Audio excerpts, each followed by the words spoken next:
everybody, it's Professor Rich, and I have a rather interesting video today. But before that, can I just say, if you like this video while we're watching, then please give me a like, give me a subscribe, and share the video on YouTube. A like on YouTube, or comment, or dislike, or interact in any way that you choose, but do something. Okay, so that's out of the way. So this video is on becoming or being a good learner. And I'm going to talk, and for probably quite a long time, about the things that make a good language learner. And I think a lot of these things are things that you yourself can incorporate. So you can use these traits, you can use these things, and you can become a good language learner like this. Some of the things I'll be talking about will be from my experience with learners. And I have quite a lot of experience teaching English now. Not as much as other people. You meet some people who've been teaching English for 35 or 40 years. I'm not there just yet. But I have enough experience to make some judgments based on my experience in classrooms. And the other things that I'm going to talk about are going to be based on research and studies that I've read about this subject. Okay, so let's talk about this. What kind of qualities, what traits, what characteristics do good learners have? And what are the things that good learners do? Excuse me. Okay, so we'll start with the kind of obvious thing, curiosity. Good learners are curious. They want to know more. They see something about the subject that they're learning and they think, oh, that's interesting. Why is it like that? I want to know more about it. How does it fit with the other things that I know? So good learners tend to ask questions. However, there's an interesting thing to say about that, which I'll come to in a moment. So moving on from curiosity, we can go quite nicely into motivation. And it's probably quite obvious to everyone that motivated learners learn things better. However, there's something more specific we can say about this, and this is with respect to the type of motivation. So motivation is commonly split into two types of motivation by academics. We talk about intrinsic motivation and extrinsic motivation. So extrinsic motivation means that there is some external thing, and this external thing is imposing the motivation upon you. For example, I want to learn English because I need it for my job. Now, your job and the need and the obligation is extrinsic. So that's extrinsic motivation. And there's something kind of negative about extrinsic motivation. Intrinsic motivation is motivation that comes from the inside. For example, I want to learn English because I have an interest in learning languages, and I like learning languages, and I like being able to communicate with people. This kind of motivation comes from the inside. We often hear as well that people who have more intrinsic motivation, then they enjoy the things that they're learning, and they often have a kind of self-image, a future self-image, or a projected self-image. They have an idea of themselves in the future being better at this skill. So a language learner might have a self-image of themselves in the future, talking with more fluency, with great pronunciation, and being able to communicate in some way. They have an idea of themselves that attaining this skill will help them become that person in the future. Okay, so that's motivation. And motivation is really important. And like I say, the people who have this kind of internal motivation that they want to learn English, these kinds of students tend to do better than the students who are like, well, I have to learn English because otherwise I won't have a job, or I have to learn English because otherwise I'll lose my job. Even more negative. Okay, so that's motivation. Okay, so I'm going to move on now to talk about some of the things that good learners do. So, what do good learners do that helps them learn languages better? Well, good learners take risks. Good learners, good language learners are unafraid of making mistakes. In fact, they accept that making mistakes is part of the process of learning a language. So, good learners will take risks. They might try to guess a word if they don't know the exact piece of vocabulary. So, good learners with languages are risk takers. And since we've mentioned guessers, we can talk a bit about guessing, because good learners guess. Good learners guess when they have to. Now, there's two ways that good learners guess in two situations. When good learners are listening to someone speaking or reading a text and they come across some kind of input that they don't understand, then good learners will use guessing strategies to try to understand what those terms or words mean. They won't get really impossibly frustrated by the fact that there's something they don't understand. In fact, the reality is, as a language learner, that you will always find things in the language that you don't understand and you have to learn. That even happens to natives. When they're reading a book, they might come across a word that they don't understand. So, good language learners are able to try to deal with those situations. They can try to work out the meaning from contextual clues, first of all. And I always recommend, in fact, it is good when you find a certain piece of new language that you think, oh, that's nice. I'd like to know a bit more about that. I'd like to use it. And maybe you can guess some of the meaning from context, but you don't know exactly what it means. So in that situation, that's when word reference comes in handy. So a good language learner, in my opinion, uses word reference and has word reference on their smartphone. And after you've tried to guess some new language, some new piece of language, after you've tried to guess the meaning, and you think, oh, that's useful, I'd quite like to know more about that, then you can pick up word reference and take a look and look up exactly what the word means. Of course, you won't do that with every term that you come across that you don't understand, but you will do it with the ones that you think, oh, that's interesting. And maybe it would be a term that you want to use yourself when you're speaking and writing. And this goes nicely on into using a vocabulary book. Good learners use a vocabulary book. So what's that? Very simple. A little notebook in which you write new words and interesting phrases that you've discovered. And in terms of the style of the vocabulary book, in terms of how you organize the vocabulary book, this is really up to you. It's your choice.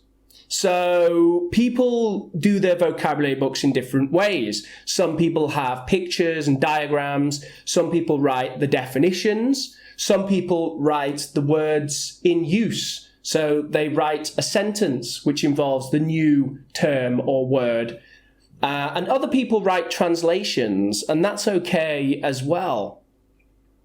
However, I highly recommend, rather than only putting single words into your vocabulary book, it's much better to put collocations, which is 2 words that frequently occur together, or more words that frequently occur together, or phrases as well. For example, if you saw the words "on the other hand," and probably everyone listening to this video knows what "on the other hand" means already. But if you saw that and you didn't know, then you wouldn't write, okay, on and hand, and hand can have this meaning in this context.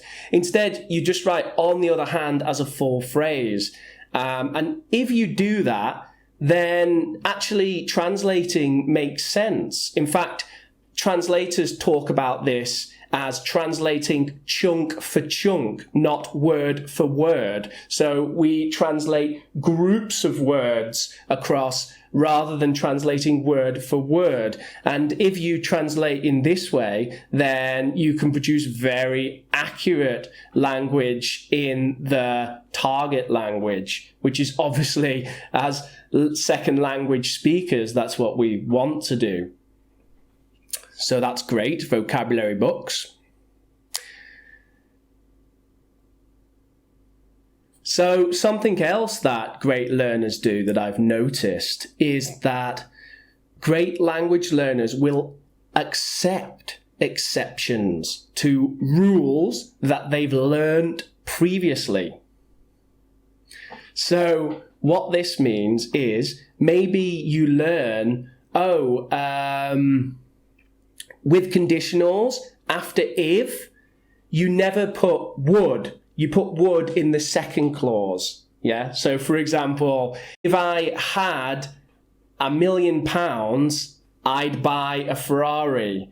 You don't say if I would have, you say if I had £1 million, I'd buy a Ferrari. And that's our rule for our second conditional.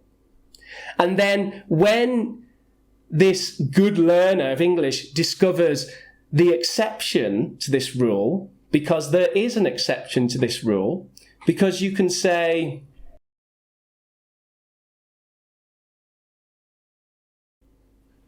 so in fact, there's an exception to the rule, and it's quite specific, but it is an exception. Now, good learners don't get frustrated by these exceptions because they understand that these grammar rules of a language are just generalizations. And at each level, we learn that the generalization has more intricacies and exceptions, and that is how languages work. And good learners accept that. They accept that languages really don't make much sense. We try to make sense of them. But in fact, languages don't really make sense on their own. They have lots of exceptions. The grammatical rules of the language are only rules that we make when we're looking at the language. But the language itself does not have to make sense. So when you encounter exceptions as a good learner of languages, then you go, okay, that's okay. It's a language. It has exceptions. Fine. What else can you tell me? So something else that good learners of languages do is that they have good strategies for dealing with situations when they don't know a word. And we spoke about this in terms of input before, but at the time I forgot to mention output. And obviously there will be situations when you're speaking and, what's that word? And you can't remember, or you don't know the word of some piece of vocabulary. So one example of this would be if you go to a hardware shop, a shop that sells tools, and there's a tool that you want to buy, but you don't know the name, the word for the tool, then you have a strategy as a good language learner to deal with that situation. And you could, for example, describe the tool. You could say, it's made of wood and metal. It has a handle. The handle's made of wood. And then it has like a thin metal piece with jagged edges. And then the sales assistant will say, oh, well, that's a saw. Another strategy could be you could use relative pronouns, and you could say, oh, it's a tool that you use to cut wood. And then the sales assistant again will say, oh, you mean a saw, or something like that. So another situation might be that you're just talking with your friends and you want one of your friends to pass you something and you can't remember what that thing's called. So you might just say, oh, could you pass me the thingy, the what's it, the thing over there. You don't have to say, oh, can you pass me the corkscrew, or can you pass me the remote control. If you particularly can't remember that word in the moment, you might just say, oh, can you pass me the thingy, the what's it? And in fact, native speakers do that as well, and that's absolutely fine. So there's these kind of different strategies for dealing with situations when you can't think of a certain piece of vocabulary, and good language learners use those strategies, and they have good strategies for dealing with that. In fact, really, we're talking about good communicators when we talk about that. Okay, so now what I want to talk about, I'm going to spend quite a lot of time talking about one specific trait that is quite complex that good language learners have, and this trait is autonomy. So what this means is it means that good language learners are people who take decisions about their own language learning. And this really means quite a lot of things. We're really talking about language learners who are both self-sufficient, but also self-monitoring and also self-directing. So, in fact, we're talking about really language learners taking control of their learning, but also directing their language learning. So, one of the things, for example, that good language learners do is that they study the language without anyone telling them to study the language. They try to explain things in the language without anyone saying, oh, go and find an answer to this. So really, they are doing what we call independent learning. Another thing in this same kind of area that good language learners do is that they have a good balance between accuracy and fluency. So I talk about this quite a lot, and for me, accuracy and fluency when you're speaking a language is really a scale. And you can go from speaking very slow, but trying to speak as accurately as you can, and then you can go to the other side, which is speaking as fast as you possibly can without worrying about exactly what you're saying and whether it's going to be correct or not, because I really need to speak incredibly fast. This scale, this scale is really a choice that you make as a speaker. And I make that choice as well as a native. I choose, do I need to quickly tell someone something because my house is on fire? Or am I, for example, in a courtroom, in a court of law, and I'm giving testimony, and I need to be very precise and careful about what I'm saying. So language learners also make this decision.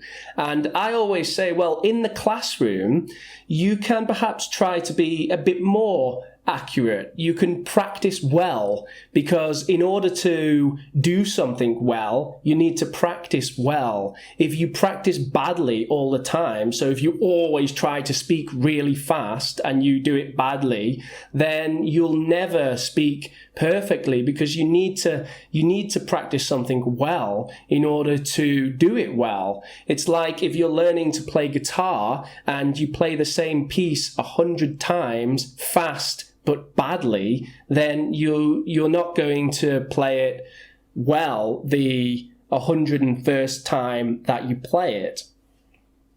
However, there is a balance here. And if you are too far towards accuracy and you're overthinking what you want to say, then you'll be spending too much time in your head thinking. And in the real world, this just does not work. People are not very patient. People don't have patience in the real world. And if you're speaking to someone and you just kind of go, oh, can you, and that person's gone. Because in the real world, people just aren't very patient. So in the real world, you really need to go more towards this fluency, and you have to think, well, right now, accuracy doesn't matter so much. So right now, I'm not going to think too much about what I'm saying. I'm just going to go bang and get my message to this person who I'm talking to. But again, in every situation, there's a distinct decision to make about this. Where am I going to be on this scale? Am I trying to speak more accurately, or am I trying to speak more fluently? So good language learners have a good balance between fluency and accuracy. And they can adjust this scale. They can move up and down this scale depending on the situation. So another thing that good language learners could do related to autonomy are memorization techniques. They can use techniques to help them to remember words. There's a number of memorization techniques that you can use. Mnemonics are a popular and very clever memorization technique. So mnemonics are when you have a mental image to help you remember a word. Now, these are best when they are self-generated. This means that you think of a unique image to help you remember a word. Normally, these are like things with words from your own language which come together and make the new word. I'll give you an example for me. So the Spanish word for bleach is lejía. Now, the way that I remember lejía is that I have a picture in my head, and I make a picture with the floor, and the floor is covered in bleach. They've cleaned the floor, and there's bleach on the floor, and then there's a sign, and the sign says, "Don't lay here." Lejía.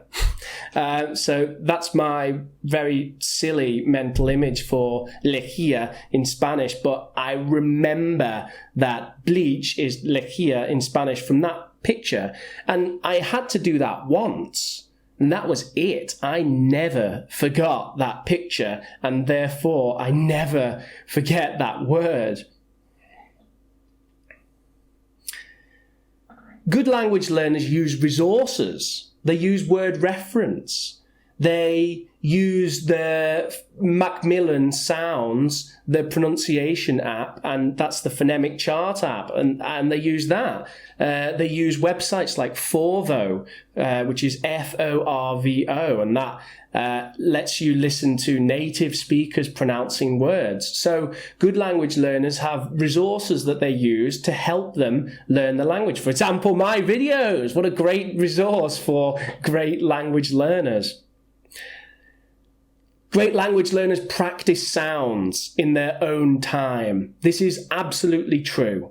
Okay? If you want to speak a language with good pronunciation, you must practice in your time. And when I say in your time, I don't mean in class. I don't mean just when you're having conversations with natives or whatever. I mean at home. I mean in your time. You need to practice those sounds, those English sounds. And then you need to practice linking those sounds and saying sentences. And you can do this using something called subvocalization. Now, subvocalization means that you hear the words and sounds in your head, but you don't really produce any sound. So you can do this when you're watching a film or when you're listening to someone speak. You can kind of repeat these sounds in your head. And there is research that shows this to be effective to some extent. However, the best way is to actually produce the sounds. So I have here, if I can get it, 1 second. So there was a famous British explorer called Richard Burton. Sir Richard Francis Burton in the 19th century. And he apparently was very good at learning languages. And here's something that he says about this subject. So he says, if I came across a new sound like the Arabic gayan, I trained my tongue to it by repeating it so many thousand times a day. When I read, I invariably read out loud so that the ear might aid memory. So what he's saying there is when he came to a new sound in a language, then he would practice the sound again and again and again. And then when he read a book, he read out loud. That means that when he reads a book in another language, that he reads the book and produces the sound. Yeah, so once upon a time there was an old man who lived in a house, and this is how this famous explorer would read in another language, and he was very, very talented. I believe, I don't have it in front of me, but I believe that he spoke 30 languages fluently, and it was claimed at the time that he could learn a new language in 2 months. There's no exact evidence for that. It's anecdotal, but it's very interesting. Okay, so we're coming to the end now. Just some obvious things, really. Good language learners enjoy learning the language, and they involve language learning in the things that they enjoy. So if you like watching films, if you like reading books, if you like listening to music, then as a good language learner, you do these things in the language that you're trying to learn. Of course, a good way of doing this, if you feel that it's very difficult to watch series in another language because you don't have the level yet, then what you can do is you can watch TV series that you're very familiar with. So, for example, if you have already watched Star Trek in German or French or whatever your native language is, then you can watch it again in English, and you know what's happening, but now you're watching it and you're listening to the English. You can also use subtitles in English. Subtitles in English. If you have subtitles in your own language, it won't help very much with your language learning. You need subtitles in the target language. Okay, so I think that's pretty much all I've got to say about that. I hope that this video has been helpful. As always, please like the video on YouTube, share the video, comment, subscribe, interact with the Professor Rich community and all that nonsense. No, but seriously, please do like the video on YouTube. It's very important for me in continuing to make these videos. And well, as always, it's a pleasure. Thank you very much for watching, and catch you later.